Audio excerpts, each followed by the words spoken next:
the most fun thing. So, I mean, how did you get up on stage? Because the raves in the 90s were just massive. They were massive. They were huge events. Yeah. What was getting on the stage like that first time? Well, I've played a few big events, but I never really played big events very much. I just played parties that, most of the time, to be honest, it was parties that my friends had put on. Yeah.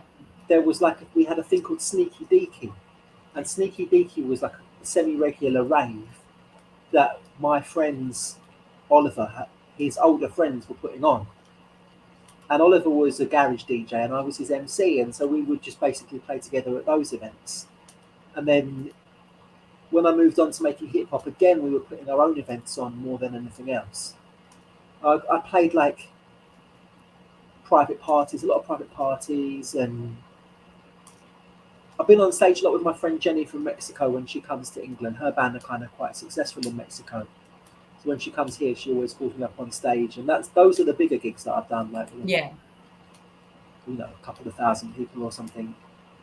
That's cool.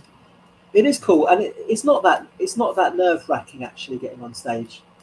If you're with good musicians, it's really easy because they just make it easy for you because if the music sounds good, like audiences are quite easy to please when it comes with lyrics. If you say something that has some rhymes in it and a few jokes, then they'll like it. Yeah. That's been my experience anyway. People have been really easy to please. I think, again, it's going back to people really like genuine. Yeah, that's it. If it's heartfelt, Yeah.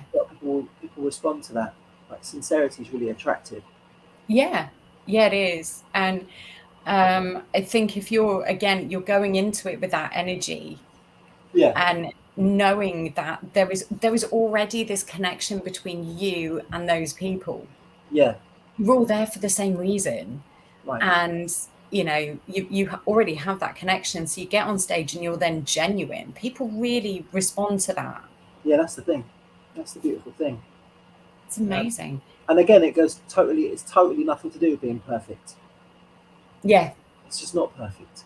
I remember it was at a house party in Spain that my friend Jenny, with the one with the famous band in Mexico, when we were in Spain, um, and I was rapping for these Spanish people at a party, and I said, "The rain in Spain falls mainly on the plain. My favourite ever singer was Kurt Cobain," and they loved it. I was clapping and laughing, and I was thinking, "This is the most simplistic thing I could possibly have said," but at the moment, it's what I felt like saying, and I think Yeah. they liked it because it was how I felt, you know, Yeah. heartfelt. It's and again, it's that connection. It's connection. I Because think. Oh, good. Sorry, go on. I've seen a lot of really powerful performances that didn't connect, Yeah. and you think like, well, technically, what I just saw was good, but for some reason, I didn't feel it.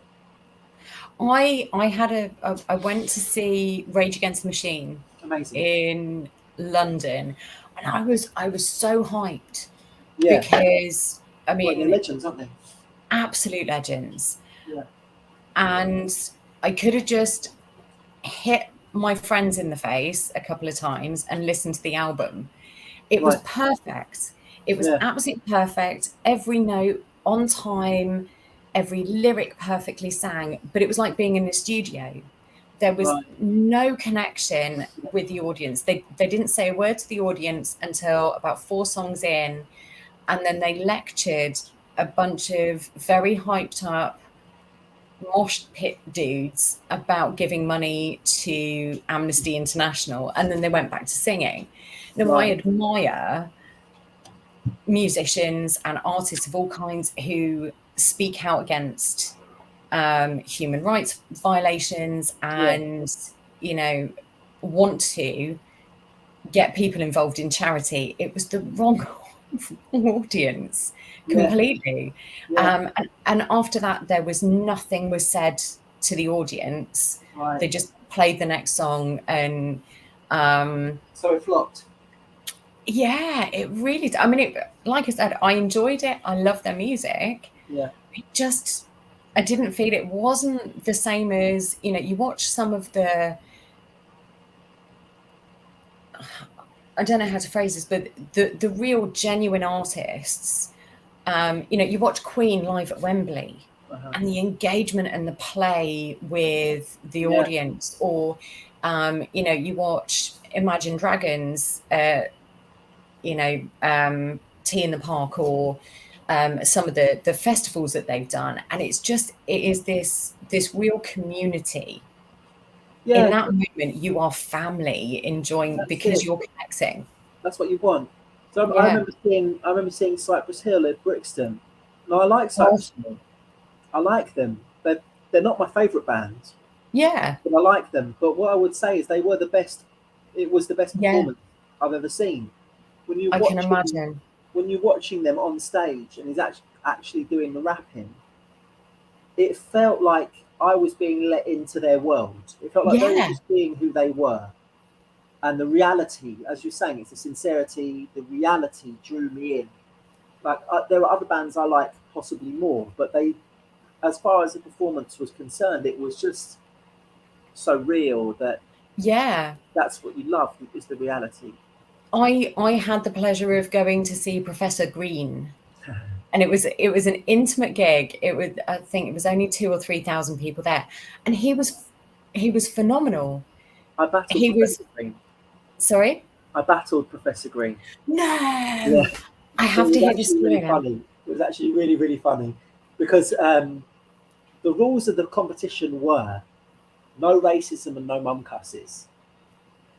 And he told me to go back to my kebab shop, which technically racist. I don't know.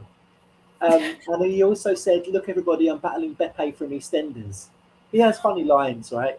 He had really funny lines, and because he was funny, I didn't really want to complain that he had broken the rules. Yeah.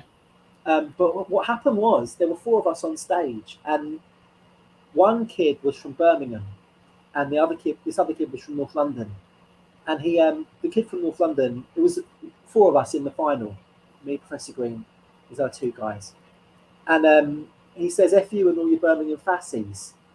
At which point, some big men from Birmingham rushed the stage, and basically the battle got broken up.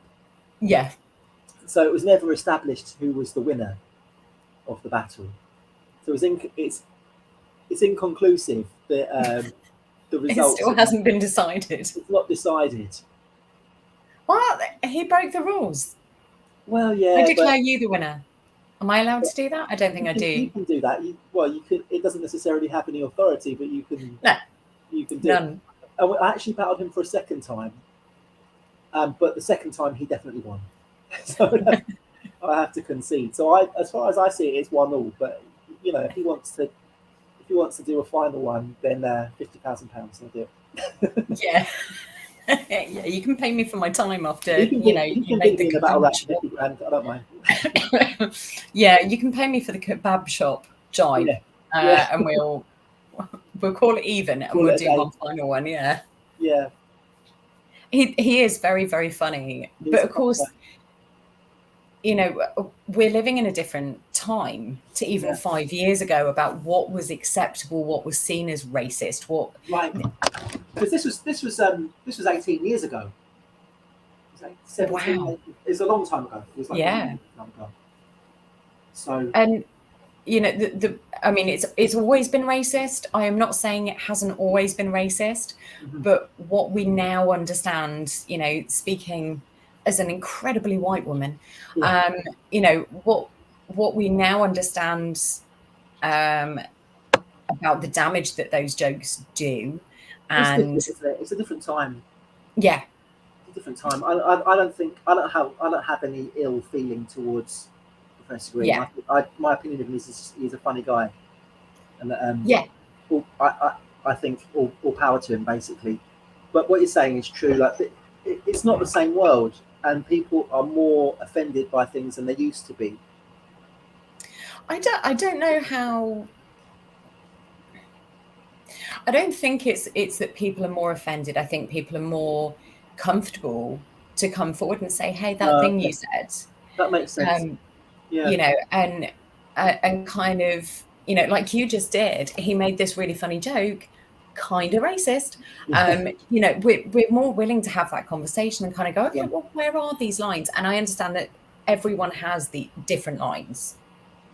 Some Yeah. people, you know, their line is much closer to them. Some people, it's much closer to the other person. You Yeah. know, we all have those boundaries. But I think that it's more of an open conversation now. Yeah, and that's good. That's a good thing. And I think that's true in music as well. There is, you know, you think back to the late 80s and 90s, the the back and forth, especially within hip hop and rap, Yeah. when you then had kind of Vanilla Ice and, you know, Marky Mark and people like that breaking through, Hmm. it was kind of, is this cultural appropriation? Are you taking music that came from rhythm and poetry and, you know, this long heritage, that Yeah. music was the only thing that couldn't be taken away from these cultures that were so damaged, you know? And I remember that there being beef, and I don't know how much of that was manufactured for publicity and how much of You it was can't genuine. tell. You can't really tell. And this question of authenticity and cultural appropriation is a really interesting one. And I don't have the answers. Well, what use are you? I I got you mean, on here for your expert opinion. for me, hip hop hip hop is about an attitude, and it's about using whatever is at your disposal to make something cool. Yeah, That's what I've always thought about it. So my producer, he likes to. I'm not going to give his secrets away, but he has a certain technique that he uses to transform sounds that we have into something else and into a composition. And I just love the way he makes it. And then my addition, I can't claim to be completely original, but what I've done is I've looked at my heroes and I've tried to take ingredients from each of them and put it yeah, into a pot, and then that's what creates my style.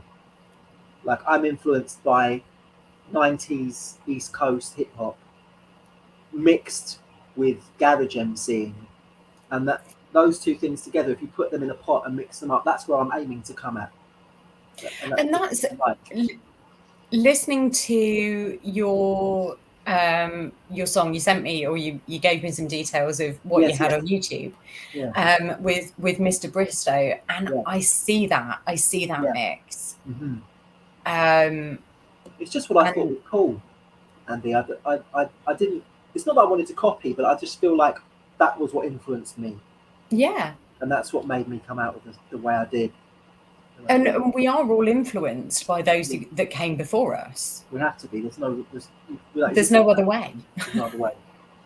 Even Um, when we first started learning to talk as babies, yeah, essentially we're copying our parents. yeah, So we all copy. Humans just we're all copying each other. yeah. And I mean, there's a certain amount of instinct that I think there is in it. Hmm.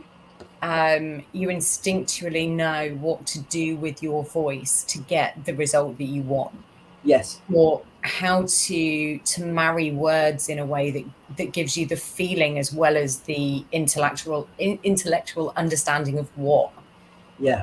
you're trying to put across. And I feel like Um, the feeling is really more important yeah, than the intellect. I think when it comes to poetry. yeah, yeah, and that is what poetry always it is, a way of communicating what your heart feels, what you feel deep in your soul, isn't it? Yeah. Um, uh, so, with your music, Yeah. is there a secret self that you're trying to put across? Because we No, all have that secret self. it's kind of in a way what it is. It's like channeling the hidden part of the self that doesn't come out, channeling it out in a format that's understandable.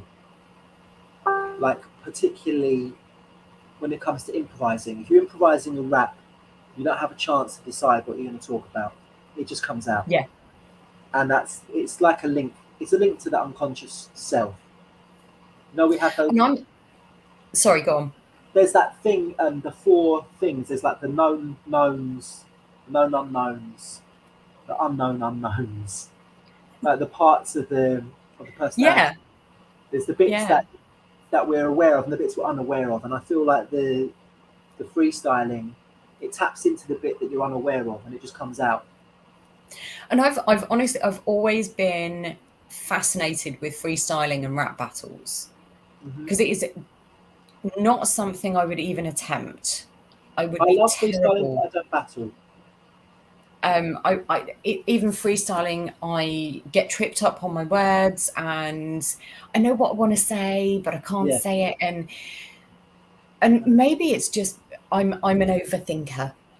it might I be. don't give in to the unknown unknowns, you know. Yeah, I think it might be because I don't think about it very much. Like I've done it a lot. I've spent a lot of time freestyling, and most of it no one else has been around, but a lot of it people have heard as well. And it really is just a you just have to let it happen. I admire that. I admire that ability. I really do. Do you ever find it like wandering around freestyling to yourself Yeah, that something comes out and you kind of think, "Hello, where did that come from?" occasionally. Yeah. It's quite rare, but it has happened.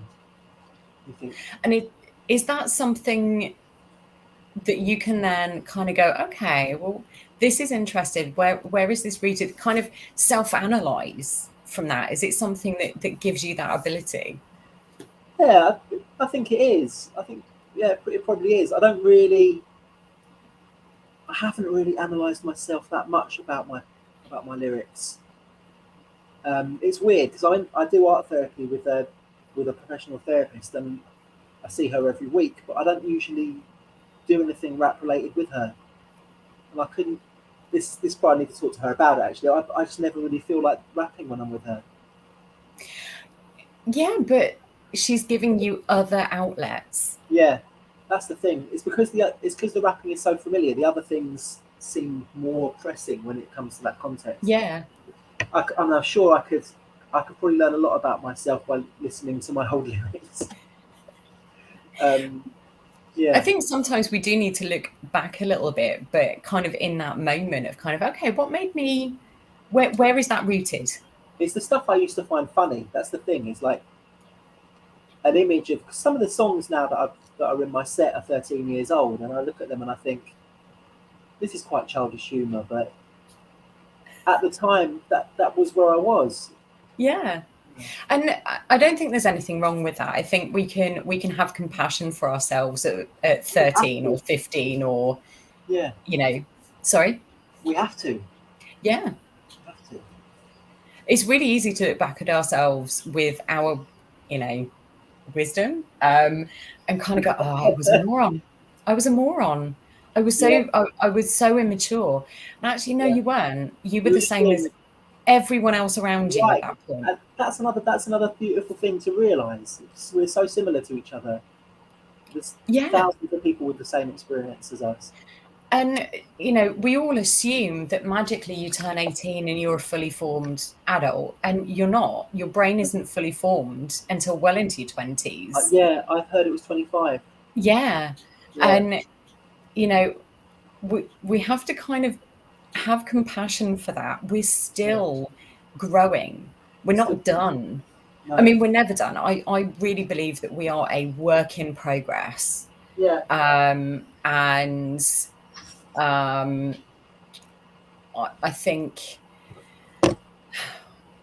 I think we need to remind ourselves of that every now and again, because one of my other phrases is we're all winging it. We have never yes. been this person in this moment doing exactly this Right, before. right. This is a whole new experience. We're It's winging it. improvisation. It is Yeah, improvisation, and I life think is, it's you really know, it's really hard to know what to do. yeah. So often I just do what I feel like doing, and Does that I get don't know. you in trouble, or has it served you Well, well? it has done both. Yeah, It's done both, definitely. Um, I mean, for years I had the philosophy of not doing anything when I didn't know what to do, but that led to a really passive life. And now I'm trying to embrace uncertainty. So now I'm trying to do more what I feel like doing. yeah. Luckily, I never feel like punching people in the face because that would be a really bad start. Hey, that's excellent. That's a good Yeah, start. That's frowned upon, I hear. yeah. Most people don't like it. No. Yeah. So good life lesson. Yes. I think sometimes we get so caught up in the what ifs, the unknowns, the concerns of a situation that we forget to say yes. We Uh-huh. forget to kind of go, do you know what? No, I'm going to go and do that, that thing Yeah. and see where it leads me. And if it turns out that it wasn't such a great idea, I've learned something. We Right. have to give ourselves that permission to be able to learn the To thing. learn. To learn. Yeah. Even as we get older, we're still learning. Well. I hope. Oh, well, I think we have no choice but to learn. Yeah. And the Yeah. situation constantly changes and develops. And as you're saying, we've never been here before. Yeah. I've never been this old before, and I'll never be this young again. And and those things we have to remember that. Yeah. You know.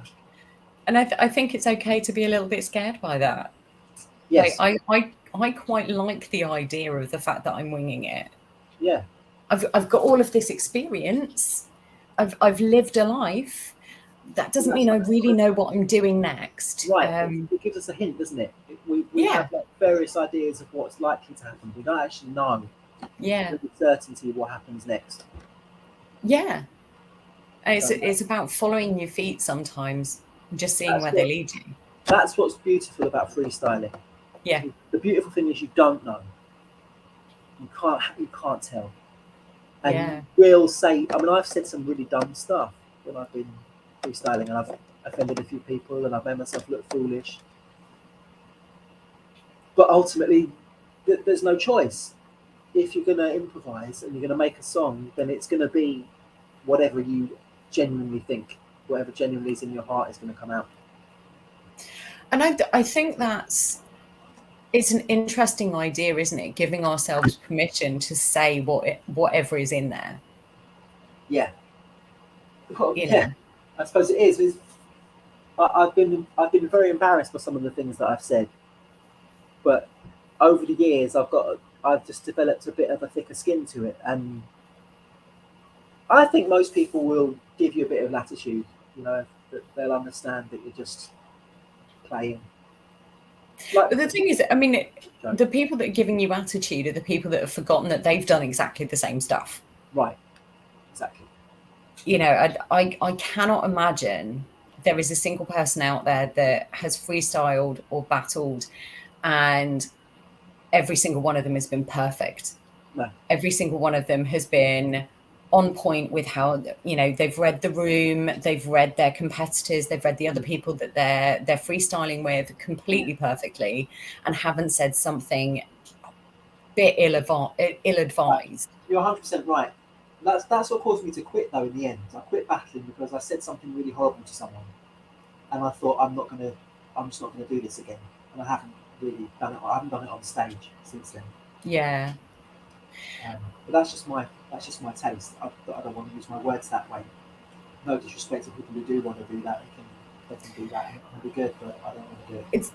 I think it's a little bit like comedy, isn't it? That there are certain lines that you as an artist aren't willing to cross. Exactly. Exactly. And when you cross them, you've got to work out how you then approach that. Whether you kind of Yeah. go, no, do you know what? I'd rather freestyle and stick to something I enjoy and other people enjoy from me, rather than working on the battle side of things and maybe putting myself in a position where I'm going to do something similar. Yeah. And be harmful to someone else. Right. And I don't think it should be harmful, but it can be. Yeah, I mean, I've seen some pretty vicious, because people go for looks and they go for the cheap shot, The cheap shots. That's right. get the reaction from the audience. And for example, there's someone who's overweight, and you start insulting them for being fat. It's cheap. Yeah. And at the same time, that person might have a really bad issue about it, and it could really Yeah. Everyone has a story. Everyone has a background, Yeah. and I like my shots to be well thought out. Mm-hmm. I don't have a problem with someone having a pop at me, but make it clever. Make it clever, make it funny. You Like know, I think yeah, um, the Beppe from EastEnders line was quite a good one. I was wearing a leather jacket, had sunglasses on. Like, to be fair, I did look a bit like I wanted to be Beppe from EastEnders, and so it's a fair shot. It's better than the kebab shop line, I think. yeah. The kebab shop line felt cheap. It was cheap, but it was just what he thought of in the moment. So Yeah, again, no disrespect, but what you're saying is true. It's an art form to the extent that it's artistic, and it is artistic to make that joke that's a little bit deeper rather than going for the surface feature. yeah. You know. I mean, I really do think art to me is a really broad range of things, Yeah, because there is an art form to freestyling or yeah, battling. yeah, Um, you have to have a little bit of a natural talent, but you've got to want to really work at it and hone that skill. And it is an art form. Just the same as, honestly, lip syncing and lip syncing really well is an art of form. course. Yeah, air guitar is an art form. Yes. Um, Not things I do, but Yeah, I can see how someone can put hours and hours and hours of work into it yeah, and turn it into a real performance. yeah. Um, so, you know, maybe maybe that's just me. Maybe I'm just being too kind, but Maybe we I should do it, I Andy. genuinely I think all of these things are art to me. Maybe we should get into it, Andy. No one wants to see this on stage. No I, one. I quite like Um, lip syncing on stage. I think it would be good. We should go for it. I cannot think of anything worse. I used to sing. I used to sing on stage, Right. and I can still I can carry a tune. I'm Yeah. nowhere near as good as I used to be because I didn't do it for such a long time, Right. and I really enjoyed that. But I can't think of anything people would want to see less than So you lip syncing. than me lip syncing. No, or trying to freestyle. Honestly, I'm in awe of anyone who can do it. I really, really am. Um, just the idea of me on stage in a big glamorous gown lip syncing, it's just no, thank you. Well, it's up to you. I still think we should do it. Maybe we'll get together. Yes. Well, Maybe we'll make a double act. when you come to London, Yes, yeah, we're definitely going to get together when I come down to London. But yeah, have you, with writing music, have you ever had a piece, a lyric or a tune that has been absolutely disastrous? It's just not worked the way yeah, you imagined it. yeah, we made a song. We made a song that was a story about an obsessed person, a person who's obsessed with someone else, and it didn't work. It really didn't work at all, and it actually really offended someone. So we stopped using it. Yeah. But it was it was misunderstood, but then it was quite easy to misunderstand. It was blurry. Um, Yeah. that was the only time that it's happened. And what about, we talked earlier about the the song that you kept coming back to Yeah, on and off over 10 years. yeah. Are there any other songs that you've put in the naughty corner for a while and had to walk away from that you've gone back to? No, you're talking. I don't think so. Ooh. I don't think so. No, I remember. There have been some that we thought were good, but we've had to bench. But there's been nothing that we've benched and come back to. That's really interesting Yeah, because, there's an awful lot of artists of all kinds that kind of, they have this idea and they try and get it out and they end up kind of going, no, I'm going to have to put this away and come yeah. back to it. So it's quite interesting that that's not It's not really something happened. you've had. Oh, wow. Ooh, It's not really that's happened. really interesting. So Is there a song that you are really proud of? Yeah, we've got a song called Zombies, which is about the zombie apocalypse. Nice. And what we're going to do when the zombies attack? Get out of the house. Let it be a trap. Go and get a shotgun. Go and get an axe. What we're going to do when the zombies? That's part of the chorus. And I've just really loved that song. And every time I performed it, it's gone down really, really well. And Yeah. it's particularly popular with kids. My friends with kids, the kids often really like it and want me to sing it when they see me and stuff. Um, and it's just real to me because I love zombie movies and Yeah. Who the whole doesn't? idea of zombies. It's a very British thing, I think, like Yeah. being into zombies. And we try to get. I mean, I make music for feeling, and I want when someone listens to our record, I want them to feel like it's a bank holiday. They're having a cold beer. They're having a barbecue. They're watching Jason and the Argonauts on the television. They're with their family. They're just that's the feeling I want to transmit. The feeling of home, of happiness, of relaxation. That's what I want to communicate, and that song I think does it really really well. Yeah. I'm Yeah. afraid. It's, see, zombies are one of the, again, it's a bit like music. They connect us, right? Yeah, There is something about a good zombie movie or an interesting take on that kind of thing yeah, that calls to you a little bit. yeah, And that crosses kind of demographics as well. yeah, yeah. We all like it. Yeah. Who doesn't like a good zombie apocalypse? Um, do you find that you've got any recurring themes in your music? Is there something that you keep mentioning or that keeps coming back? I try to stay away from certain things. I try when I'm songwriting to write about something I haven't written about before. Mm. When I'm freestyling, there are themes that come. You're always coming up with the same themes when you're freestyling. It's really hard not to. But even then, I try to vary things and not to keep things too similar. Um, I suppose love comes up, mental health comes up a lot to me, spirituality, drugs, violence, politics. Politics is the one, isn't it? They You always do, come up. because You can't escape them. You no, can run, but you can't hide. Politics will no. find you. I mean, all of those things that you've mentioned are things that either affect us personally or someone we know Right, all especially of with the time. zombies. That could happen any day. Yeah, zombies completely ruins my Wednesday. Just I'm out minding my own business, zombie Along apocalypse. come the zombies. Yeah, But I mean, kind of the politics, your spirituality, all of those things, they're all part of us and they affect us every day. Especially, you look at the nightmare that is British politics right now. what do you mean? It's all fine. It's all fine. Everything explodes behind you Just and getting it zombies done. come out.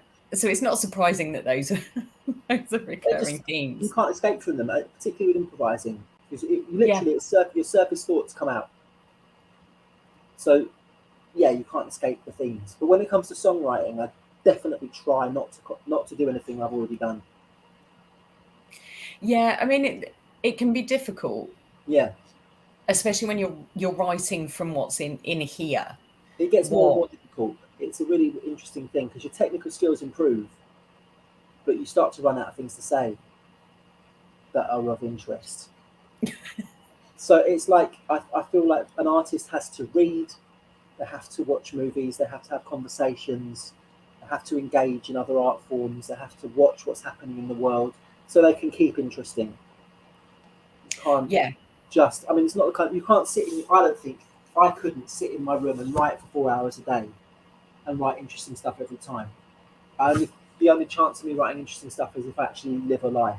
And then things that happen in my real life will inspire me to be able to say Yeah. something relevant in a song. Yeah. Otherwise, you can't do it. Like I think. I don't really write Sorry. love songs for. I don't really write love songs very much because I'm not in love. If I was in love with someone, then I would write love songs Yeah. automatically. Yeah. I mean, it's one of those things that. I think somewhat subconscious or unconscious kind of thinking comes through, doesn't it? Yeah, that's And it's right. what you're experiencing It's at what's that relevant. moment that Yeah, exactly. is, you know, um, and that's it's kind of interesting to me that you try and avoid repeating Yeah, I don't want to. subjects. I don't want to. I don't want to say the same thing twice. I don't think there's any point. If I change my mind on something, I go back to it, Yeah, and I've got a different viewpoint, then yeah, that could be really good. That would definitely be worthwhile. But if I'm just saying the same thing I already said, but in a different way, I think that's redundant. I don't want to do that. yeah, yeah. I completely understand that. Um, do you create music purely for yourself Well, it's to the then music that put I make. out to other people, but is it? Well, the music that I make with Liam, my producer, and with Mr. Bristow, is pretty much just what we like. I like hip hop, and I imagine the hip hop that I want to listen to, the raps, and I want to make stuff that basically fulfills my idea of what good hip hop Yeah. is. And if other people like it, that's a real bonus. If no one else likes it, I probably would do it anyway. And I think that's the way to look at it. It's your creative outlets, your creative Yeah, process. it's just If other people like it, then that's a huge bonus. right. And I think there's always going to be people out there who like it. If you have a style and you perfect that style, you get as close as you can to perfecting the style. There will be people in the world who are similar to you, and those people will like it. I'd rather Yeah. have 10 fans who really understand me and really agree with the things I'm saying than 1,000 fans who just are liking it on a Yeah. like, casual level, meaningless level. Yeah. It's about reaching the right people. Yeah, the right people, the ones who understand and who see things in a similar way. And the ones that you might be sharing an experience with, and Yeah, you know, I've and got this other song called "Care in the Community" about mental health problems, and a good friend of mine told me that the song had helped her when she had mental health problems, and was um, that was the greatest accolade. That meant so much to me. That yeah, it genuinely had helped another person. That was brilliant, beautiful. and it is that positive effect both for you and that other Mm. person, whether it's one person or a million people. Right, it just doesn't really matter. No, I saw no, Eminem being interviewed, and Eminem about his great success, and he was saying doesn't think that much about it. He just goes and works in the studio, and he carries on doing it. And I kind of agree with that as an artistic way of thinking. You just do it, and yeah. you see what happens. Yeah, and I mean, you get these really huge sellout crowd artists, kind of, Linkin Park and people like that, and they'll release when they released Minutes to Midnight, it was absolutely panned Mm-hmm. by a certain section of their fan base Yeah, as being too soft, and they've changed too much, and they've and it was about how they were feeling as people when they wrote the songs. It was about them experimenting and expanding as artists and honing their craft. And yeah, I mean, I think it was a brilliant album. I still think it is, and I think it's really underrated.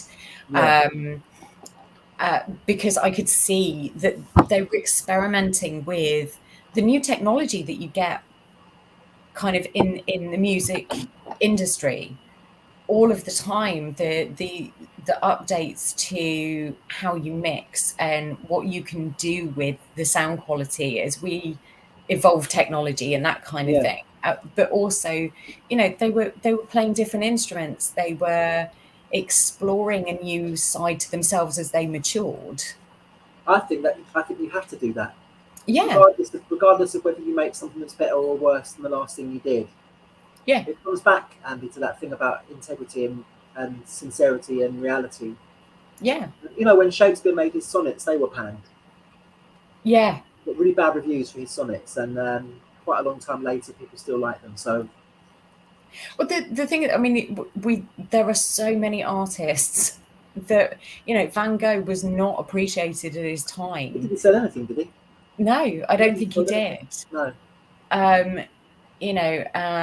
There's something really funny about it. I really like the idea of, with my own work, of it never becoming famous while I'm alive, and then me dying, and some point in the 22nd century, people looking at it and thinking, "This was amazing. This was Yeah. exactly what life was like in the early 21st century." That would really make me laugh. Well, it might not make me laugh because I might not know about it, but no, I think it would be really funny. Uh, I just don't think I just don't think success can be the aim. No, I mean, I think we've become so bogged down as a society in kind of saying success equals money, success equals fame. Yeah, It's it's not like that. and no, for me, success is, am I positively impacting someone else's life? Am Right? I happy? Am I happy? Um, you That's a know, that's a big question. it is big hat. And sometimes I'm not, and sometimes I am. But looking at where I am in my life now Yeah, compared to where I was, however long ago, I don't dislike myself. right. I actually think I've become a decent person and I've learned so much and I'm still working um, on that. Uh, that's an aim. I'd like to be a good person, if possible. but But I the think thing is, I mean, lifelong it's a lifelong job. yeah, and I am not saying, I am perfect because I'm not, but I Yeah, am a decent person. I try at every turn to make the right decision and put yeah, other people's needs into the equation or first, depending on what it is. And, I'm not a dick. I try hard not to be. Um, it's really important. It's a really important thing. It is. And Yeah, I think, all of my experiences, all of those things have helped me become this person. yeah, Um, and I think as long as that's what you're trying to do and you're constantly evolving and understanding that there are other conversations to be had, there are other people to talk to, other things to look at and, yeah. different perspectives and that kind of thing. I think you've got to evolve, you've got to grow. You have to. You have to swim or you're gonna sink. Yeah. Yeah, And I think, I think one of the saddest things that we can see from other people is someone who is unwilling to have those conversations, unwilling to educate themselves it's all and go out and find those things. going back to the thing about taboos, really, and Mm, also like acknowledging our faults and yeah, acknowledging our prejudices and things that we do that are not right. yeah, And it takes strength to admit, like, yeah, I've acted like a fool in my life in the past, and I've been unfair to people, and yeah. some of my attitudes I've had have been wrong. But I think we have to face that. And I'm not saying everyone. I can't speak for everyone, but for myself, I like when I notice something that I've done that's wrong or an attitude I've had that's wrong, I will try to change it, and I will talk about it, and I'm not ashamed to admit that I've done things in the past that are wrong. I think, and again, it goes back to, we were talking about, 18, 20 years ago, it was a different time. We're It now was, in a period of human history where these conversations are happening, yeah, and it's far more acceptable to kind of go, hey, that was me. I did something wrong. yeah. And Again, it's about judgment. yeah, I really feel like being judgmental is one of the biggest problems in the world. yeah, If we can accept, but if you can accept the things that I have done that are wrong, and you don't judge me for it, and you acknowledge that I am a work in progress, and you don't lose respect for me, you've done something good. yeah. And if I judge you on mistakes you've made, then I'm a hypocrite because I too have made mistakes. And I think it's really important, and in my life, certainly the people that have judged me are the people that are unwilling to accept that they could have dealt with things better, or Right. they've made mistakes and that kind of thing. And I Yeah. think one of the strongest things we can ever say is, I don't know. Can Yes. you teach me? I don't know. I It's such a messed good up. answer. Can you help me? Two really powerful things. Yeah. Yeah. Because it means that we're accepting that there's a problem and we are asking someone to educate, to teach, Yeah. to help us evolve. And I've always, for a long time, I've thought that everyone can teach you something. Yeah. Everyone you meet Yeah. will know something you don't know, and presumably it's the same that you all know something they don't know. Yeah. But we don't get that information if we have taboos, if we don't talk about things. I absolutely agree. You know, there are so many societal pressures put on people that are caused by taboos. Yeah. You know, as a parent, the amount of times you get judged for not knowing. Well, Hmm. I've never been a parent before I had my Right. first kid. Of course. How would No, I no, know? no one has. No one has been a parent before they have their first kid. So And, and it's not just how would I know, but other parents who have been in exactly the same position and judged for being in the same position haven't shared that information. mhm. So, we believe in complete honesty with other parents, Yeah. you know, and there are no judgment and there are no taboo subjects, because you do have, it is this amazing mix of absolutely wonderful and totally horrible at the same time being a parent. And and I think we need to be more honest about that, because I'm yet that to leads experience to, it. sorry. I'm yet to experience it. I have no kids. So No, but you know other people with kids, and you've oh yeah. probably, you've seen them go through this stuff. Oh yeah.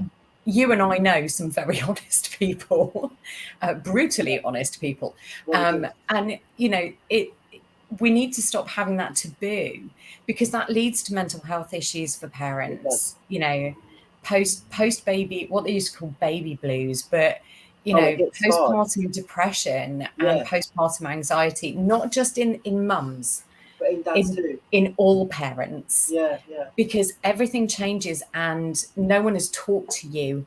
Like, people go, oh, you get your sleep now, you'll miss it, and all of the rest of it. But what they don't tell you is you will get to a point where you are so tired, you Yeah. can't work out how socks work. Oh No gosh. one, no one gives you that information. Right. And Do you think that it would be better if they did?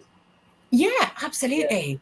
Absolutely. I think if we are, we don't have to be horrible about it. We don't have to be harsh about it, but Yeah. being honest and saying, hey, here's some tips. Well, that's the thing, isn't it? Being Okay. honest and being harsh doesn't have to be the same thing. Yeah. And it's like a convenient excuse for being rude. I was just being honest. Like, people come out with that line, and you just think you weren't being honest. You were being No, rude. you were using it as an opportunity to have a dig. Yeah. Right. Yeah. And I think, again, it's also about being honest about our journeys Yeah. with mental health, with physical health, with, drugs or alcohol or Yeah. whatever it might be, because the more we normalize that conversation, the more we normalize talking about the downsides of these things, the Yeah. more the next generation will hear about it and be able to make a more informed choice. That's what it's about, isn't it? It's about informed choices. We need to Yeah. grow it to the next generation to share the information that we've got, so Yeah. they can be empowered with their decision making. And again, doing it in a non-judgmental way Yeah. Do you think we've solved is, the world's problems now, Andy?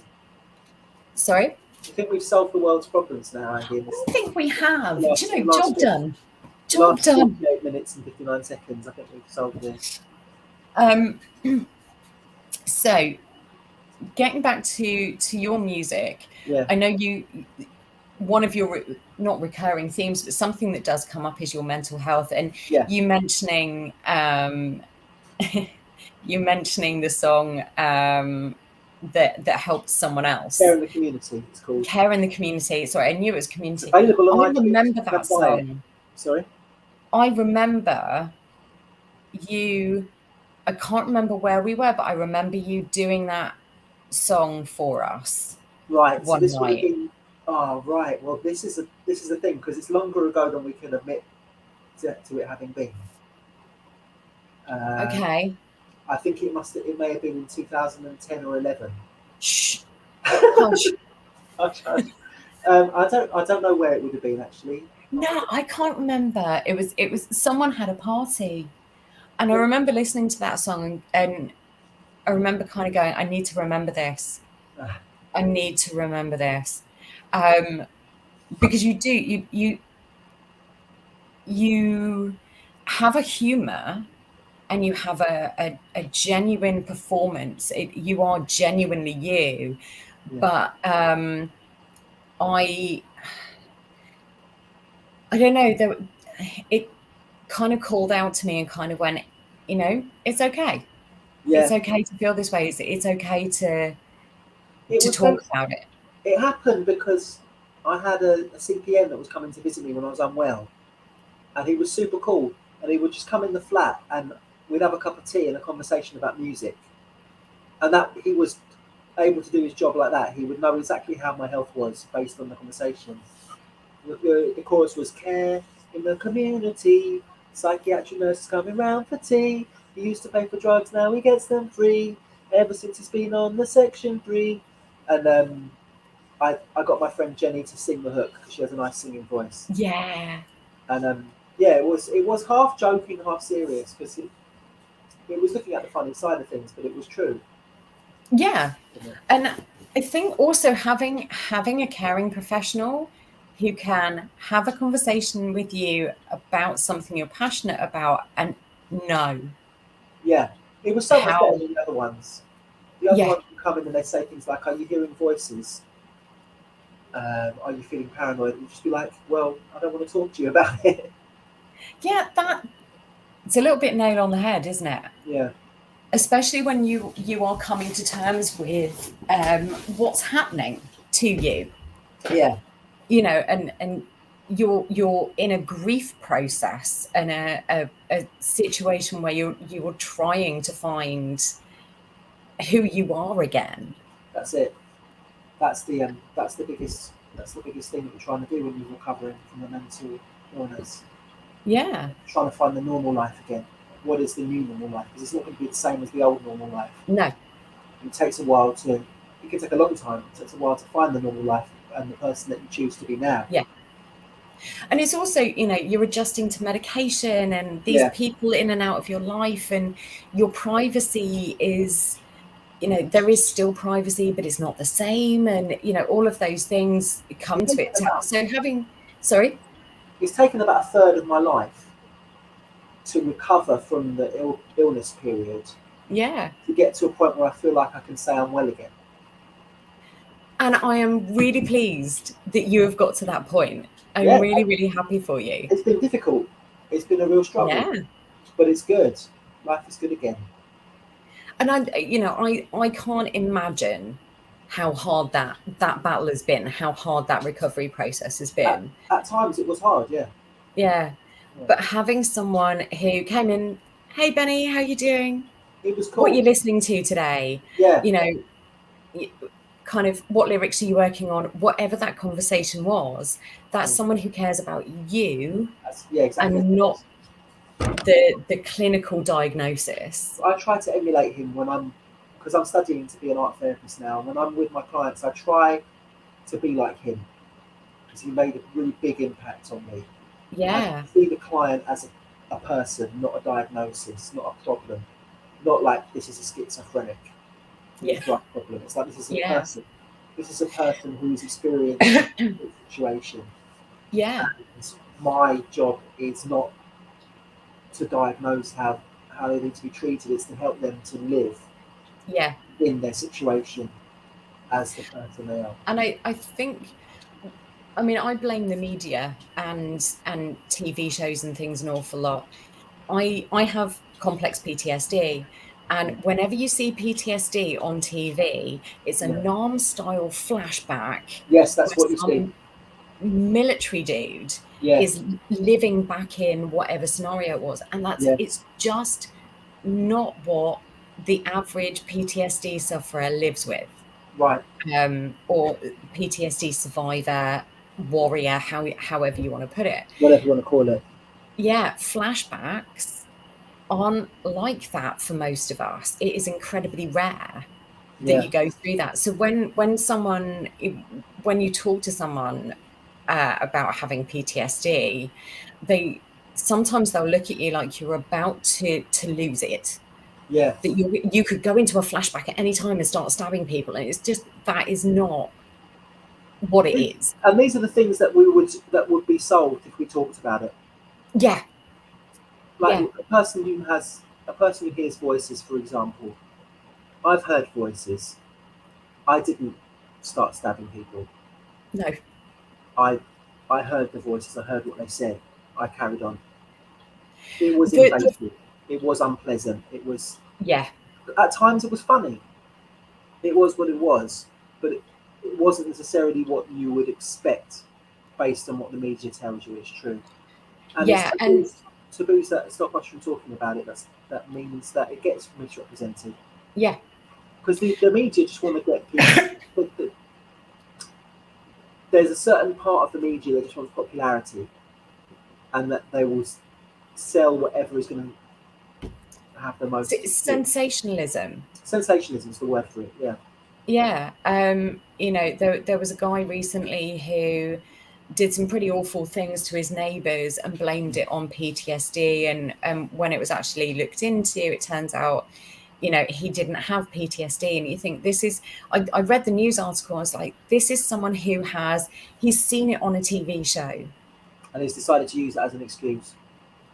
because it's a convenient excuse. And I'm sure there are people that have faked so many other mental health issues and Yeah, disorders yeah, based on what they see on TV.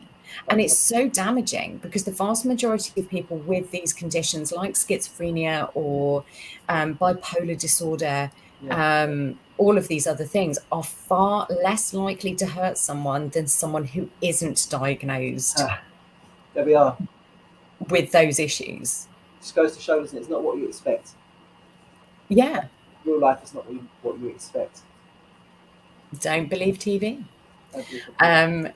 Yeah, and I think conversations like this are so important to have because, the more people talk about it and kind of go, no, that really isn't my experience of it. That's really not the experience that other people with this disorder have. I Yeah, love the fact that, you're going into art therapy and you are taking what was obviously a really, at times, distressing and awful situation, yeah, um, and doing something amazingly powerful with it to yeah. help other people. And I'm not saying that because you are a few years ahead of where I would like to be, in Well, I'm terms of your older. I'm education. older anyway, Andy, isn't it? I'm a bit older. Shh, Oh no, I'm not. I'm 21. I'm just really 21. experienced. You Really will experienced always to be be 21. 21. I'm 21, like again. Again, again, again, again, again. 21 again, like twice. I don't know. It's been a number of 21s. But the thing is, I think, and again, this is another part of the conversation. You are changing the direction of your education and your career Yeah, it had to happen. in, you know, slightly later. Yeah, You're going back to education in your 20s rather than after going to college. my But 40s. shh, um, stop it. Stop telling people we're old. But no, I mean, again, this is a really important thing that I want to put out there is you can change your career. You can go back to education. You can go and do something else anytime if it is Right. the right thing If you and it need to is the do it, best. yes, Sorry. it's exactly right. When things are not working, you have to change, Yeah. Yeah. and that can, it can happen at any time. And I think it's great to do more than one thing in your life as well. I have a cousin. My cousin was in medical ethics, and she just decided she didn't want to do medical ethics anymore. So she opened a chocolate shop. That's an amazing career change. Complete change of direction, but that's what she wanted to do. And I guess that if it's not working, you change it. That's just And I think that's a really valuable lesson because, you know, I've spoken to my other half about this a lot. Both of us had dads that absolutely hated what they did for a living at times, and and they were miserable. yeah, Sorry? you don't want that. It's not. No. No, I mean they did what they needed to do and they did what was expected of them Yeah, at that time. Again, different time of what was expected of parents and especially of fathers. But they'd come home and they were miserable and they were counting down the days until they could leave and you know all of those things. And both of us made a decision that would rather be poor but and do that. happy and Yeah, having a positive impact on someone else's life yeah, than coming home, sinking into a bottle or food or whatever it was that was going to fill the void and being miserable. There is far more I to think you life made the than right money. decision. I think it's the right. Sorry? I think you made the right decision. Yeah, we did. We upped and left London. My other half, he went back to college and retrained as a blacksmith. Yeah, And, you know, we both went into creative jobs. Um, and honestly, it was one of the best things we ever did. And I think, you know, you have to take that leap. yeah. We regret the things we don't do more than the things that we do. Right, 100%. And I although music making so far has not paid very much money to me, I don't regret the time I spent working on it before I No, decided to become a therapist. I'm really happy with the way things happened. And although therapy was a plan B, I've been fortunate enough to find that I love it as much as I love music. So I was just blessed, basically, to have these two opportunities. do And you think you'll incorporate the music into? watch this space. Uh, Yes. I want to develop rap therapy. Yeah, I'm not going to tell you any more about it, but it's something that it's coming. It's coming. It will come. It might take a few years from now, but that's what I want to do. That's like the overall plan for the future. I've only just started figuring out what it will be like, but rap therapy is basically that's what I want to really end up doing. oh, count me in for any support you need Thank because I you. think it is fantastic. It could be good. I really do. And Well, I I do. I really believe that anyone who can talk could rap. I stand by that. In the years that I've done rap workshops, there's only been one person who's been unable to create a rap during the context of an introductory hour-long workshop, and he was someone who ironically gave the feedback that he thought the session was too easy. So I don't know what was going on with him, but everyone else I've ever done a session with after an hour has been able to come up with a rap. They've not all been good. Some of them have been quite trashy, but some of them have been really good. But I don't think it matters at all whether their first rap they make is good artistically. yeah, That's not important. And from a therapeutic angle, it's certainly not important whether it's a good rap. It's just a question of how the rapping can be used therapeutically. That's what I'm looking at. definitely. Definitely. And that's something else that I'm attempting with these kind of interviews and stuff is to prove to people you don't have to be good. You don't If have you to be good. enjoy it, Yeah, if it is giving you a moment of grounding, a moment of peace, and then a do it. way to express yourself, you don't have to be good at it. No, you don't have to be good. I don't think. I think this is a poison to think that you have to be good at artistic things to do them, and it's a poison for the reason that no one is good when they start. Yeah. Maybe one in 100,000 people is good when they start. I was not good when I started. Like I spent years. It was about 4 years before I wrote anything that I like now. It was a long time, It's but honing that craft and practicing and it's about loving it. yeah, It's about loving it and finding yeah, joy in it. yeah, absolutely. And you know, I mean, even if and I'm very much one of those people, even if you are terrible at it for the rest of your life, Do it do anyway. you enjoy it? Yeah, Is it something that brings you happiness, a moment of being yourself, then do yeah. it. I agree with you there. You know, this idea, and again, it comes back to the societal pressure of success and you know fame or money or whatever it is. is a dangerous concept Yeah, it's because not we've really. lost sight of And I think, creativity for yeah, creativity's sake. when you approach it without jealousy, I think is when you can enjoy it. Like, I love listening to people who make better rap music than I do. It inspires me. I look at it and I think that's so beautiful the way you put those words together and the way you do Yeah, it. And I don't think I'm ever going to be the greatest in the world at it. But to me, that's not really very relevant. Like no. I'm in it because I love it and I want to make music that I like. And if I can succeed in that, that's great. But I'm not competing with the other rappers. Competition, I mean, friendly competition is one thing, That's but cool. It's the cool. the only the only person we should be in competition with is ourselves It's the in earlier terms self. of, sorry? It's previous Ben. That's the one. That's the person Yeah, competing with. yeah, Like, okay, so previous Ben made a song about zombies. Now I've got to try and make a song that's better than the song about zombies.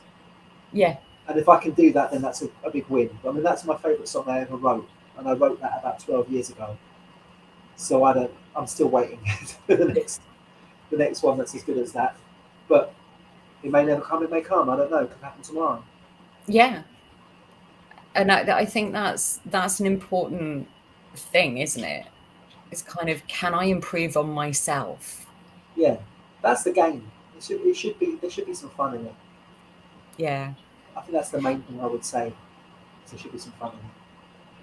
definitely. You should enjoy it. It shouldn't be. I mean, these things are hard work. If you want to hone that skill, that craft, that art, it is hard Anything, work. anything you do is hard. It's hard playing. It's hard playing a computer game if you want to play Yeah, a game.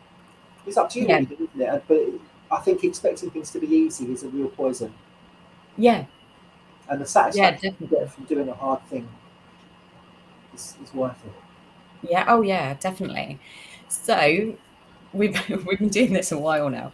Um, so I'm going to ask you a couple of wind down questions. Yes, What's your favorite comfort TV show? The one that you can watch over and over and over again, and it still makes you feel the feelings or still friends, gives you joy. friends, Sorry, friends, probably. it's a Yeah, classic. I'm a big Friends fan. It's just, it's almost, I don't think it is a guilty pleasure. Some people would say it's a guilty pleasure, but I just think it was quality. There was nothing of it. There was nothing like it at the time. And there have been many things that have come since that have been similar to it. Some of which Yeah, have been brilliant. Like, I liked Big Bang Theory, I liked How I Met Your Mother, and those kind of things. But Friends, like, it reminds me of the time when I was, I can't say how old I was because we're not that old. shh. Uh, yeah, so Friends probably, yeah. There was something about Friends that really it broke the mold. It changed Right, the way exactly. sitcoms were done. Yeah, and the humour was, I just really liked the humour. It was my kind of humour. Oh And yeah. I always wanted to be Chandler.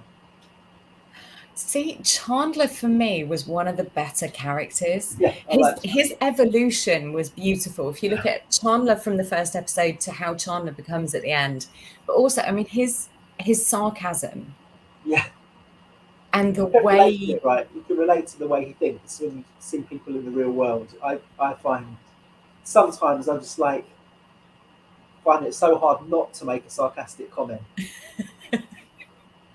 It just, yeah, I relate to Chandler. yeah, and Matt Perry's delivery. Oh, he's good. He was really good. The comedic timing and the way that they bounced off of each other. I can see why. I Yeah, can see why, because we all have the comfort show, whether we realize it or not, the one that we go back to and watch all over yeah, again, because we know how it ends, and there is that comfort. It's like coming home, isn't it? yeah. I suppose it Starting is. Friends from the beginning is like going back home, and I want to watch it from the beginning again now. You made me want to watch it. um, what is your favorite creativity that someone else makes that you love to consume? Any creativity at all? Grunge music, Yeah. like Smashing Pumpkins or um, Nirvana. Can you still say Nirvana? They don't do it now, but they did. Um, yeah, I really, in another world, I would be a bass player in a grunge band. Yeah, Yeah, love it. I, that's really cool. I love with the Smashing Pumpkins in particular, the emotional level that they hit, it just hits in the perfect point between sadness and happiness. There's that beautiful spot. But it's for Smashing Pumpkins and Nirvana, it's a combination of everything about them that gets you to that point. Yeah. Because they're all incredibly talented musicians in their own right. Yeah. And they have worked really hard to find their sound and hone it and Yeah. come together as a unit. Oh, And it's there's something, years of hard work and yeah. mixed with a lot of talent. And there is something so admirable about that dedication and devotion. Yeah, it's a beautiful thing. Yeah, Yeah. definitely. Is there anything else you would say about creativity and its kind of its benefits that you've experienced personally? I would just say that creativity is vital for being alive. And when we're being creative, we're truly alive. And I think that one big problem a lot of people face with creativity is knowing where to start. And I think start wherever you are. That's all I would say. Where you are is the perfect place to start. There's never been any better place to start than where you are now. And it's always true. So if you're looking out the window and you don't like the view, there's 100 million things that you could choose to do. You might win some and you lose a few. It could be anything, right? It's always true. That's how I feel about it. And that was a really beautiful way of doing it as well. I love that. Yeah, I mean, my biggest thing, because I'm a fiber artist, and there's an awful lot of there are some extremely talented men in the fiber arts community, and they get told that it's not for men, and it's not. And I hate that. Yeah, I feel that creativity is genderless. it is. It's for everyone. It's genderless. It's ageless. It's Yeah. classless. And I think it's vital. I don't think it's just admirable. I think it's vital. and I think sending out the message that just pick the thing that calls to you, Yeah. regardless of whether you think your hands are big enough to play the saxophone, Right. or you're too masculine to make a dress, Right. or pick up a sewing machine or whatever else. Choose something that calls to you. Yeah. Find the thing that makes you passionate and start from there. I can't disagree. Yeah. Disagree with that. So I really have enjoyed this chat, and I could great. do it every week, because I always, whenever we talk, I learn something, and you kind of, we agree on so much, but you'll come out with a way of phrasing it that makes me kind of go, I've never seen it from that point of view, and I really appreciate that.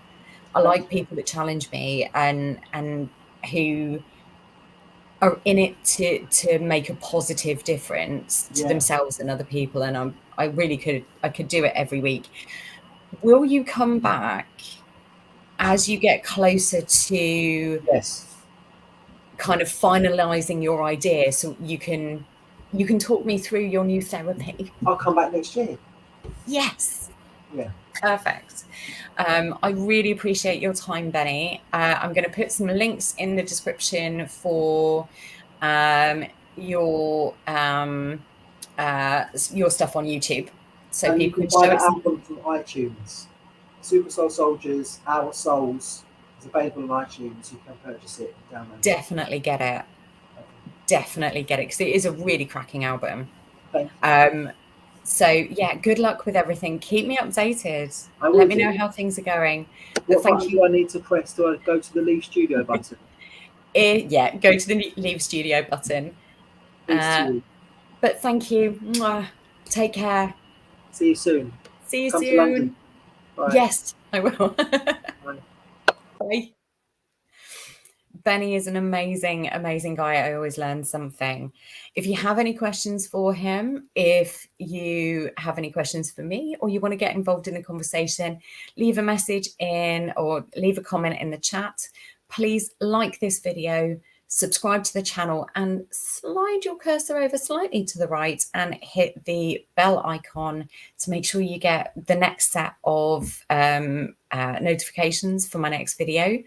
Thank you so much for joining us, and hopefully I'll see you soon.